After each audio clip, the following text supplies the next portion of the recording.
Dear students, ഇനി നമുക്ക് പൊളിറ്റിക്സിൽ എടുക്കാനുള്ളത് സെക്കൻഡ് പാർട്ടാണ്.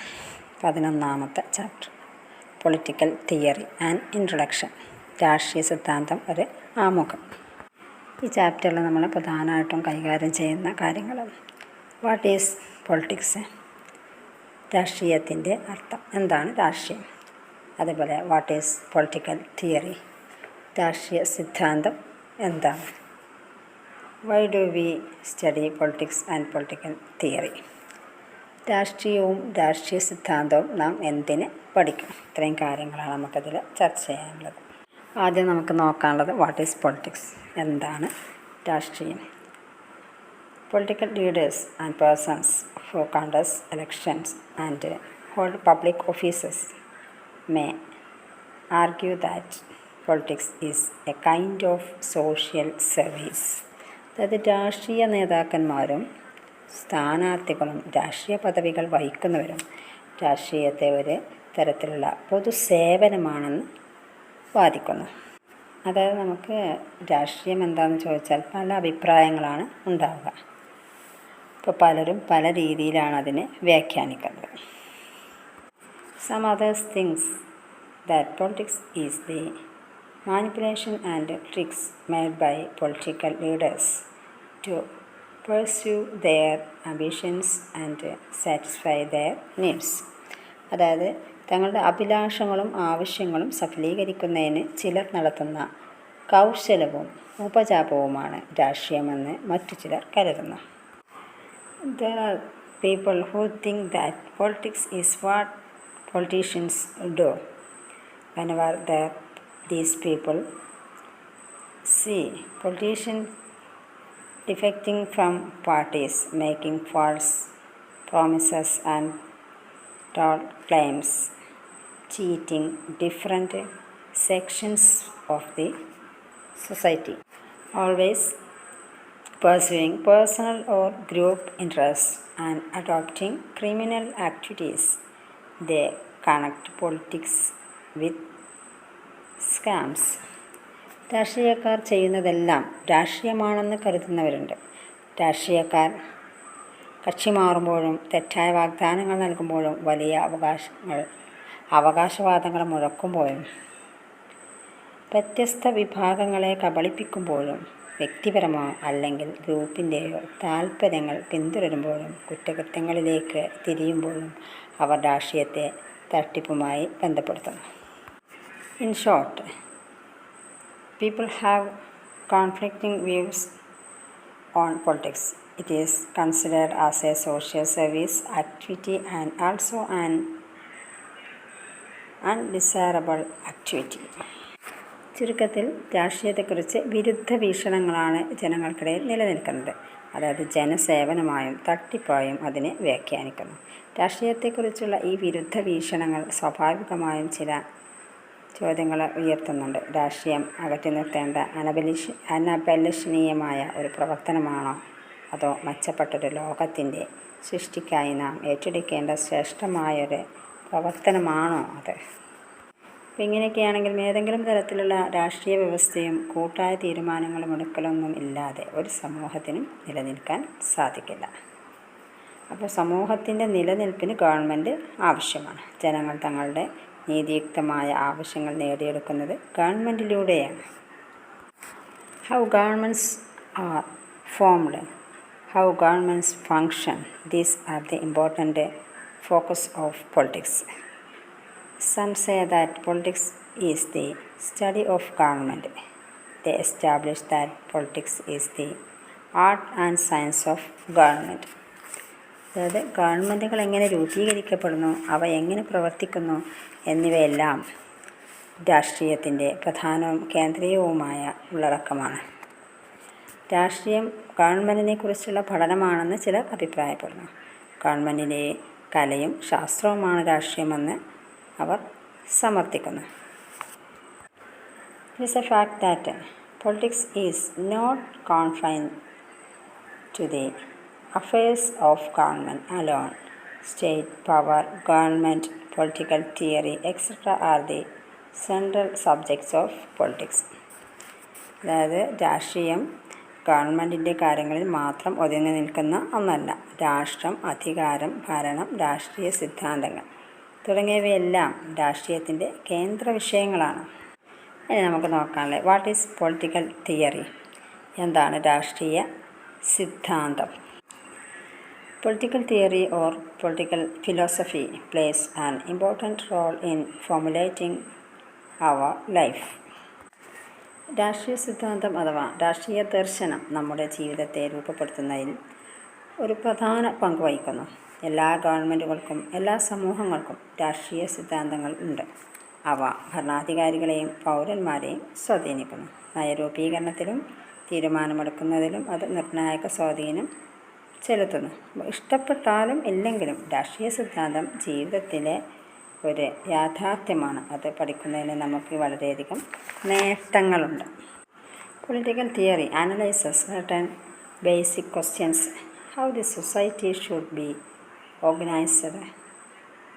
Government.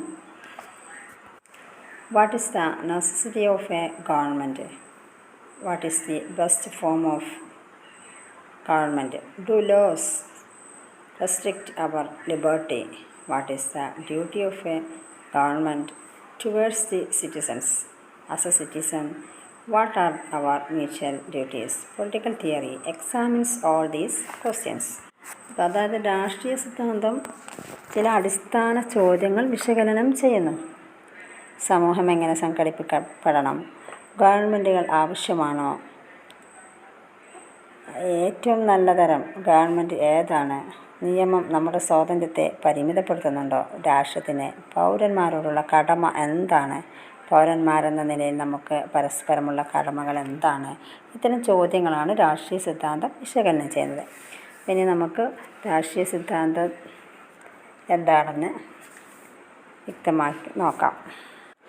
Political theory analyses the values like liberty, equality and justice. It also analyzes the meaning and importance of several related concepts. It also tries to explain the present definition of these concepts.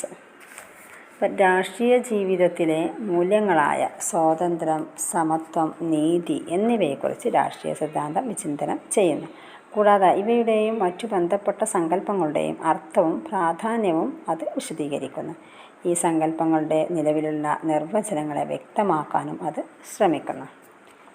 പിന്നെ മറ്റൊന്നാണ് it examines how liberty and equality prevail in places like schools, shops, buses, trains and government offices which are always related to the daily life of the people.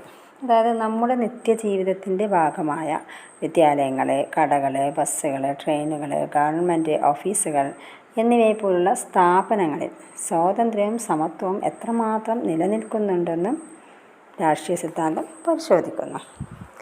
പിന്നെ മറ്റൊന്നാണ് Political theory examines how the present institutions like government and bureaucracy and also the method of policy formulation should be changed to make them more democratic.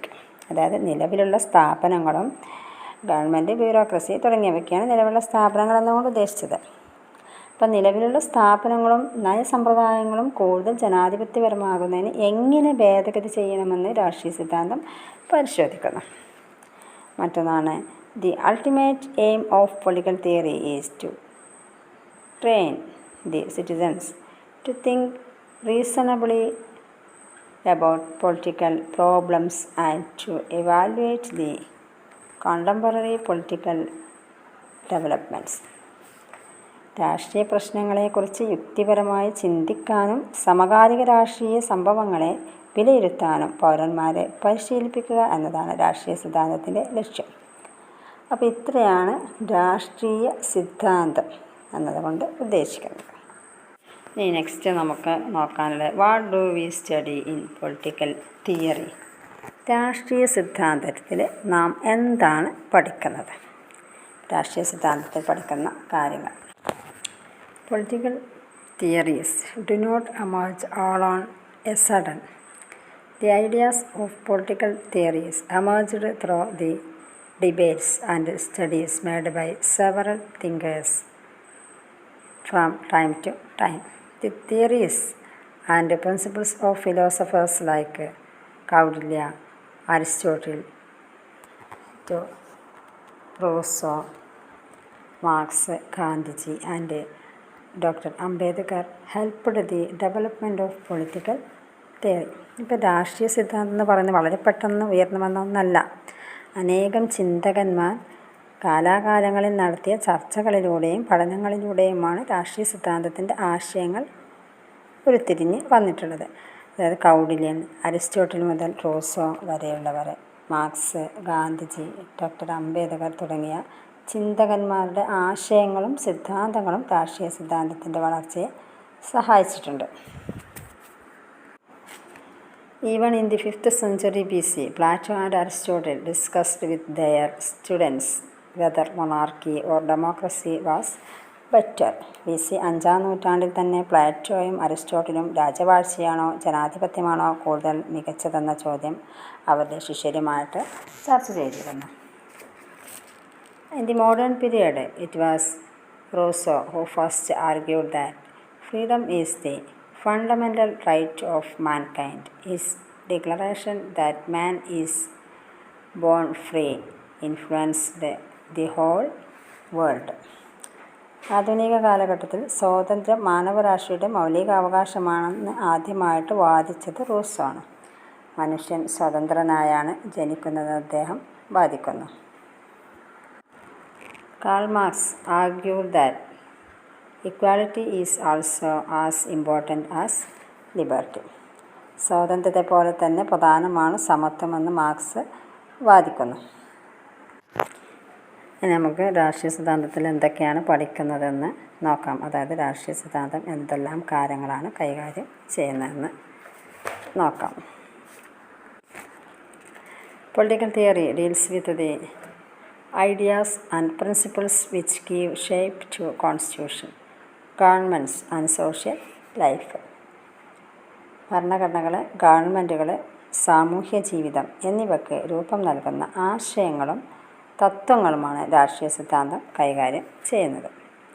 മറ്റൊന്നാണ് it explains the meanings of the concepts like liberty, equality, justice, democracy and secularism. അതായത് സ്വാതന്ത്ര്യം, സമത്വം, നീതി, ജനാധിപത്യം, മതേതരത്വം തുടങ്ങിയ സങ്കല്പങ്ങളുടെ അർത്ഥം അത് വിശദീകരിക്കുന്നു. Political theory examines the significance of the principles of rule of law, separation of powers and judicial review. It is done by examining the arguments made by different thinkers to define these principles. നിയമവാഴ്ച, അധികാര വിഭജനം, judicial review തുടങ്ങിയ ആശയങ്ങളുടെ പ്രാധാന്യത്തെ രാഷ്ട്രീയ സിദ്ധാന്തം പരിശോധിക്കുന്നു. ഈ ആശയങ്ങളെ പരിശോധിക്കുന്നതിന് പല ചിന്തകന്മാരും മുമ്പോട്ട് വച്ചിട്ടുള്ള വാദഗതികളെ വിലയിരുത്തിയാണത് ഈ പരിശോധന നടത്തുന്നത്. അപ്പോൾ ഇത്രയാണ് രാഷ്ട്രീയ സിദ്ധാന്തത്തിൽ പഠിക്കുന്ന കാര്യങ്ങൾ. ഇനി നമുക്ക്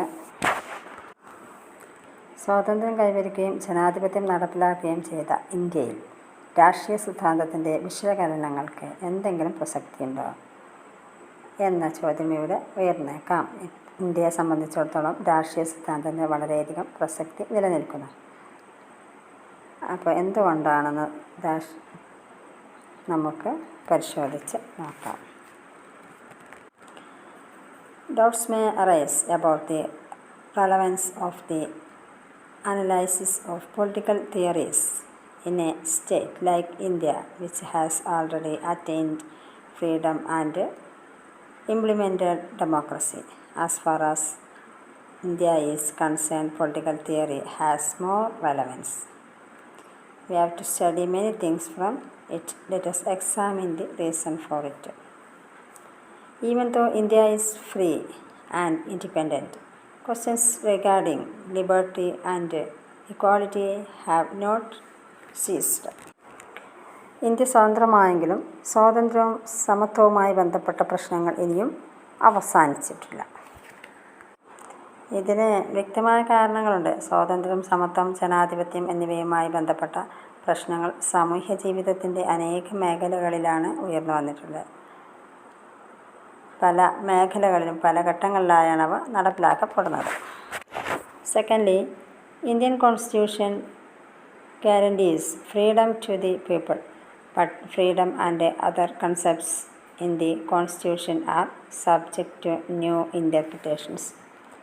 അതായത് രണ്ടാമതായി, ഇന്ത്യൻ ഭരണഘടന സ്വാതന്ത്ര്യം ഉറപ്പു നൽകുന്നു. എന്നാൽ ഭരണഘടനയ്ക്ക് എല്ലാ കാലത്തും പുതിയ വ്യാഖ്യാനങ്ങൾ ഉണ്ടായിക്കൊണ്ടിരിക്കുകയാണ്. ഉദാഹരണത്തിന്, ഭരണഘടന ഉറപ്പു നൽകുന്ന മൗലിക അവകാശങ്ങൾക്ക് പുതിയ സാഹചര്യങ്ങൾക്കനുസരിച്ച് പുനർവ്യാഖ്യാനങ്ങൾ ഉണ്ടായിക്കൊണ്ടിരിക്കുകയാണ്. ജീവിക്കാനുള്ള അവകാശത്തെ ഉപജീവന മാർഗത്തിനുള്ള അവകാശമായി കോടതികൾ പുനർവ്യാഖ്യാനം നടത്തുകയുണ്ടായി. Thirdly, as the world changes there may be new dimensions and threads to freedom. മൂന്നാമതായി, ലോകം മാറുന്നതിനനുസരിച്ച് സ്വാതന്ത്ര്യത്തിന് പുതിയ മാനങ്ങളും പുതിയ ഭീഷണികളും ഉണ്ടാകാം. For example, global communications technology makes it easy for the social activities to make mutual contacts for protecting tribal culture or forests. The same technology enabled the terrorists and criminals to make mutual contact. ഇതിന് ഉദാഹരണമായിട്ട് ആഗോളവിനിമയ സാങ്കേതിക വിദ്യയിലുണ്ടായ പുരോഗതിയോടെ ലോകത്തെല്ലായിടത്തുമുള്ള സാമൂഹ്യ പ്രവർത്തകർക്ക് വനങ്ങളെയും ഗോത്ര സംസ്കാരങ്ങളെയും മറ്റും സംരക്ഷിക്കുന്നതിന് പരസ്പരം ബന്ധപ്പെട്ട് പ്രവർത്തിക്കാൻ എളുപ്പമായി തീർന്നു. എന്നാൽ ഇതേ സാങ്കേതിക വിദ്യ ഭീകരവാദികൾക്കും കുറ്റവാളികൾക്കും പരസ്പരം ബന്ധപ്പെടാൻ സഹായകമായി. കൂടാതെ ഭാവിയിൽ ഇൻ്റർനെറ്റ് വാണിജ്യം വർദ്ധിക്കാനുള്ള സാഹചര്യമൊരുക്കുകയും ചെയ്തു. ഇനി നമുക്ക് നോക്കാമല്ലേ, why should we study political theory? നാം എന്തിന് രാഷ്ട്രീയ സിദ്ധാന്തം പഠിക്കണം? Firstly, all students have to choose a profession in future. As far as any profession is concerned, the knowledge of political theory is relevant. All those who learn mathematics may not become mathematicians or engineers, but the basic knowledge of mathematics is useful in their life. അപ്പോൾ നാം എന്തിന് രാഷ്ട്രീയ സിദ്ധാന്തം പഠിക്കണം? ഒന്നാമതായി, എല്ലാ വിദ്യാർത്ഥികളും ഭാവിയിൽ ഒരു തൊഴിൽ തിരഞ്ഞെടുക്കേണ്ടി വരും. ഏത് തൊഴിലിനെ സംബന്ധിച്ചിടത്തോളം രാഷ്ട്രീയ സിദ്ധാന്തത്തെക്കുറിച്ചുള്ള അറിവുകൾക്ക് പ്രസക്തിയുണ്ട്. അതായത് ഗണിതശാസ്ത്രം പഠിക്കുന്ന എല്ലാവരും ഗണിതശാസ്ത്രജ്ഞന്മാരോ എഞ്ചിനീയർമാരോ ആവില്ല. എങ്കിലും ഗണിതശാസ്ത്രത്തെക്കുറിച്ചുള്ള പ്രാഥമികമായ അറിവ് ജീവിതത്തിൽ പൊതുവെ ഉപകാരപ്രദമാണെന്ന് നമുക്കറിയാവുന്നതാണല്ലോ. Secondly, all students will become citizens with the right to exercise franchise. They have to take decisions on several issues. The knowledge of political theory, political ideas and institutions which shape the present world is useful to them to act more responsibility. രണ്ടാമതായി, വിദ്യാർത്ഥികളെല്ലാം വോട്ടവകാശമുള്ള പൗരന്മാരായി തീരാൻ പോവുകയാണ്. പല പ്രശ്നങ്ങളിലും അവർക്ക് തീരുമാനങ്ങളെടുക്കേണ്ടി വരും. നാം ജീവിക്കുന്ന ലോകത്തെ രൂപപ്പെടുത്തുന്ന രാഷ്ട്രീയ ആശയങ്ങളെക്കുറിച്ചും സ്ഥാപനങ്ങളെക്കുറിച്ചുമുള്ള അറിവ് ഉത്തരവാദിത്തത്തോടെ പ്രവർത്തിക്കാൻ അവർക്ക് സഹായകമാകും. Thirdly, political theory encourages us to examine our ideas and feelings about political matters. മൂന്നാമതായി, രാഷ്ട്രീയ കാര്യങ്ങളെക്കുറിച്ചുള്ള നമ്മുടെ ആശയങ്ങളെയും വികാരങ്ങളെയും പരിശോധിക്കുന്നതിന് രാഷ്ട്രീയ സിദ്ധാന്തം പ്രോത്സാഹിപ്പിക്കുന്നു. അതായത് പല മേഖലകളിലും, ഇപ്പോൾ വിദ്യാലയങ്ങളിലെ, കുടുംബത്തിലെ, കോളേജുകളിലെ, അങ്ങാടികളെ, ഇങ്ങനെ നാം നിത്യേന പലതരത്തിലുള്ള വിവേചനങ്ങൾ നേരിടാറുണ്ട് ഇത്തരം മേഖലകളിൽ നിന്ന്. അപ്പോൾ നമ്മളിൽ നിന്ന് വ്യത്യസ്തരായ ജനങ്ങളോട് നാം ചിലപ്പോൾ വിവേചനം കാണിച്ചു വന്നിരിക്കാം. അപ്പോൾ നമ്മൾ വിവേചനം അല്ലെങ്കിൽ അടിച്ചമർത്തപ്പെടുകയാണെങ്കിൽ അതിന് പരിഹാരം കാണാൻ നമ്മൾ ആഗ്രഹിക്കും. അതിന് കാലതാമസമുണ്ടായാൽ വിപ്ലവത്തെ പോലും നാം ന്യായീകരിക്കും. Finally, political theory teaches us to think on political ideas systematically. അതായത് അവസാനമായി രാഷ്ട്രീയ സങ്കല്പങ്ങളെക്കുറിച്ച് ചിട്ടയോടെ ചിന്തിക്കാൻ രാഷ്ട്രീയ സിദ്ധാന്തം നമ്മെ പഠിപ്പിക്കുന്നു.